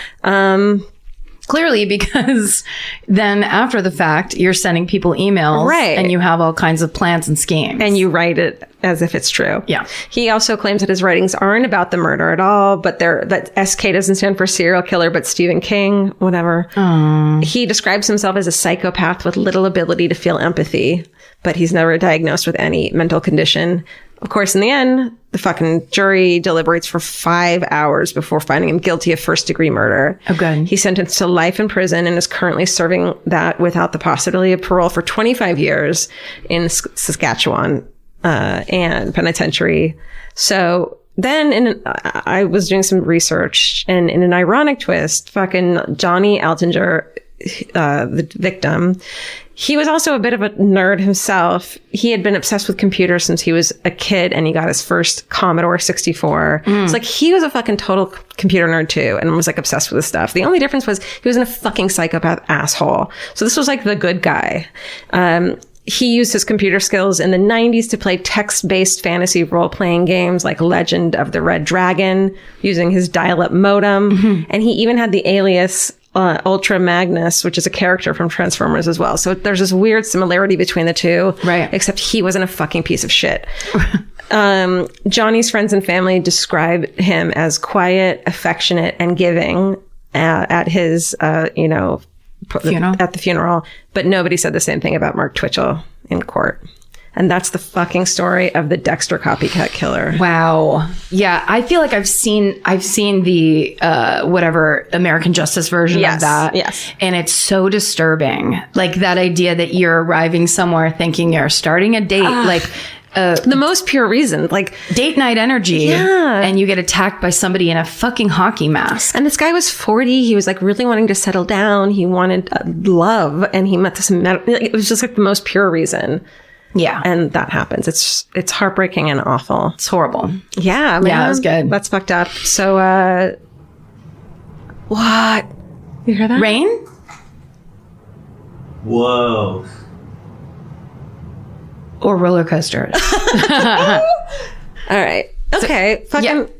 Hooray. Right. It's fucking hooray time. Fucking hooray time because of awfulness. Do you want me to go first? Sure. I'm pretty sure I've told you this, but I have, like in the last, I'd say month or two, I can't remember when, I upped my therapy to twice a week. Yeah. And did I talk about this already? No. Okay. You've mentioned it, but you haven't. Right. It hasn't been like I haven't repeated. I'm not doing repeat hoorays. Who gives a shit? My normal therapy session, it would always end and feel like it just started and I was like mid sob and going, okay, bye.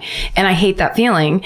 And after a while, my therapist, Michelle, was just like, do you want to add another day so we don't feel so constricted by this? Because it's just 50 minutes. It's 50 minutes. It goes by quick, and you can see your fucking therapist glancing at their what they think is their hidden fucking clock. Yes. Which is not. We see your eyes. Yes. And there's kind of no worse feeling in the world than when I'm mid rant and my therapist sits forward in her chair just a tiny bit. Because she gives me all these indications like time is running out. Well, now they do this thing that's new where they're listening to you and then they take their fucking, what's the card swipe machine, and they put it in their phone. Mine does that. No. Oh, that is like, they're continuing to talk about whatever you're just talking about, and then they plug in their fucking chip reader. That's hilarious. That's like in comedy clubs when they start dropping the checks while you're in the final 20 minutes of your act. Christ. Yeah, it's a bad feeling. So basically she said, she was suggested another day, and I was like, yes, that's a great idea. So I go 2 days a week, one right after the other. And so anything we talk about on Tuesday, we follow up with on Wednesday. And there's something about it. It's helping me so much in terms, cause like I will say something and then she'll go, no, actually, and basically be able to be real time, kind of course correcting me in my thought process. So like I already talked about, like when she was like, write down 5 things that make you happy.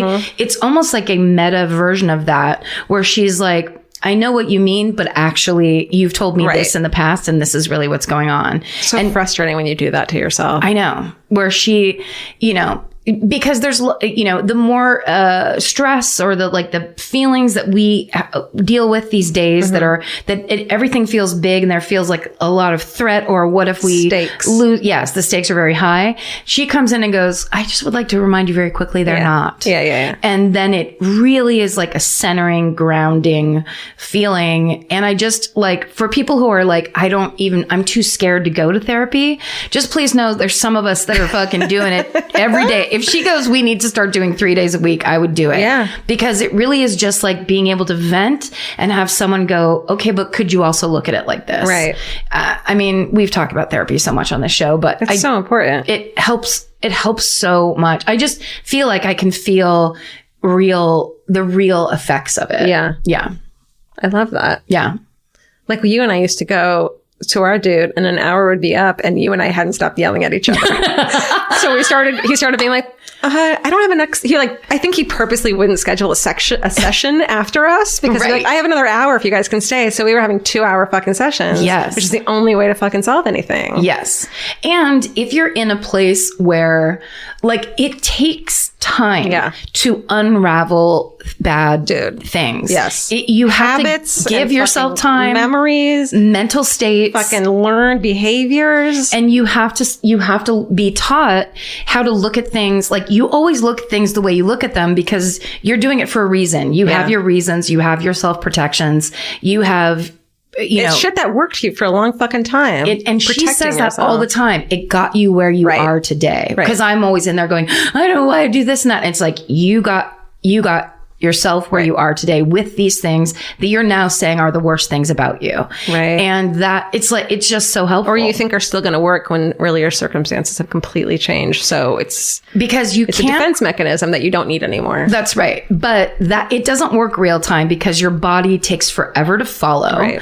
And if you are in a state of threat and if you have no support and nothing, then you can't just go, oh, everything's different. Yeah. Great. And you can't expect yourself to do that either. No. So, everybody that's trying or attempting or whatever, just fucking year 14 of therapy, it's like, I'm just starting to feel like things really breaking up in a meaningful way. I love it. It's nice. My fucking hooray is that yesterday or this week, whatever, it's mine and Vince's 3-year wedding anniversary. Are you serious? Yeah. Did you guys get married right when we started this podcast? Pretty much. I think you were like a last minute add-on to the invite list because I was like, well, we're friends now. I definitely was because I remember you going, look at my ring. That happened like when we were recording. And you called me. You were like one of the first people. Really? Yeah. Honey. 3 fucking years. Congratulations. Thank you. Someone who never believed in marriage and like was always scared of marriage because it means that this is how you fall apart from each other. Sure. But knowing somewhere deep down that I did want the option to get married or hoping to find someone that I liked enough to marry, and being 3 years in, and Vince was like, we're even more in love. And it was like, oh my God. Yeah. That's how it works. Yeah. Like I didn't know that would happen, that you'd like each other even more. I always figured relationships were a steady decline. Sure. And I'd have a series of 3 to 5 year relationships for the rest of my fucking life. And that's how it would be. Yeah. And I'd have to go to a lot of improv shows. But meeting Vince That's why you got to date a stand-up. That's right. Has proven otherwise. And I just want to say that we went to Musso and Frank's for dinner with my mom and basically my stepdad, John, last night to celebrate our anniversary, which is so nerdy. It was really fun. I bet. And they gave us a card, an anniversary card. Mom card. The last minute anniversary card. I think it was a marriage card, not an anniversary card. Okay. And it just said, whatever it said on it, she signed her name and John's, and then wrote on the other side, gift to come. That's what I wrote down that I wanted, gift to come. That's what I wanted to Give me time to think about it. Yeah. Well, so maybe I'll save that one because it's hilarious. what the gift will be? No, that card. Oh, That's definitely just so, save that. Yeah. Yes. Well, I was just going to say, as a person who is forced to be with you in your relationship a lot of the time, You're there. You have a beautiful relationship that makes me happy to see. And the way you guys talk to each other and talk with each other, like, so much communication. But then on top of that, it's like the way you guys chat with each other. You talk about stuff that's like, it's not like, here's my interest or here's your interest or whatever. You're just great conversationalists and kind of just great communicators. Thank you. It's really lovely. And I also really love, because this is what my parents used to do, and they were married for like 40 years. Mm-hmm. When in the car, my mom used to just always put her hand over and put her hand on my dad's neck as he drove. And I watch you do that with Vince all the time, where you just kind of get in and you just like go and put your hand on his leg or whatever. And it's just a lovely, you guys are doing it right. Thank you. I'm amazed that this happened, that we have each other. You're very lucky. And guess what, everyone? We go to therapy too. Yes. Because you have to. Because it's important. Yes. And we're still great. Yeah. Even without it. But it's great. Yeah.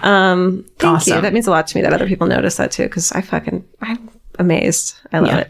Happy anniversary. Thank you. Yeah. Thanks for listening. Follow things and do this and that. Yeah. We have all these, we plug things and we promote things. But exactly right. We have all these podcasts on our network. And we have a podcast coming that we can't wait to tell you about. We have an announcement coming. It's going to blow your fucking socks off. And maybe you've already heard of it. We don't know, but we get to tell you soon. And we're so excited. We've been waiting for fucking ever to tell you, and we can't wait. But the Exactly Right Network is like our next slate of shows that we are going to premiere soon. We're so excited about them. We have amazing talent, really good podcasts. And so, stick around for that, because Exactly Right. But I was going to say also, we promote stuff on here all the time and talk about stuff. And you guys are so responsive as listeners and so supportive of everything we do. It sounds hokey, but honestly, thank you so much. Yeah, we feel like we have a million like sisters or like close cousins supporting us. Yes, and we feel like we know you guys. Yeah, all. We're really grateful. We're really grateful. So thank you so much, and stay sexy. And don't get murdered. Goodbye. Elvis, you want a cookie? The best time to think about home security is before you need it. That's exactly why there's Simply Safe. Traditional home security only alerts you after a break-in has already happened, and that's too late. Simply Safe is changing that. Simply Safe's US-based live agents identify threats on your property and help deter them, so intruders never get to your house. The system is customizable, so you can build one that fits your home and your specific needs. The 24/7 professional monitoring is effective and affordable and won't lock you into a long-term contract. I think that's what's so scary for so many people, is that long-term contract. And like, what if it turns out you don't like it or need it, but they don't have that because they know you'll like it and you'll know that you need it and feel so much safer when you have it. Like at this point in my life, I would never go without a security system on my house. I just feel safer with actually having Simply Safe around. There's a whole staff at Simply Safe that's waiting to talk to you and help you out. Right now, you can get 50% off your new system by visiting simplysafe.com/MFM. That's half off at simplysafe.com/MFM. There's no safe like Simply Safe. Goodbye. Vacation planning should feel like a breeze, not a deep dive into countless travel sites searching for the best deal. With Cheap Caribbean's Budget Beach Finder, you can search every destination and every date all in one search. You'll save time and money with the Budget Beach Finder. Say goodbye to endless scrolling and tab hopping, and hello to Budget Beach Bliss at your fingertips. Go to cheapcaribbean.com to try out the Budget Beach Finder and see just how stress-free vacation planning should be. Goodbye. If audiobooks are your thing, or if you've been meaning to listen to more of them, you should check out a podcast called Earsay, the Audible and iHeart Audiobook Club, hosted by Cal Penn. Each episode spotlights standout audiobooks on Audible across all kinds of genres: sci-fi, comedy, romance, thrillers, and more, with Cal talking to guests who help break down what makes each story worth listening to. It's a fun, easy way to discover your next great audiobook. Check out Earsay on the iHeartRadio app, Apple Podcasts, or wherever you get your podcasts. Goodbye.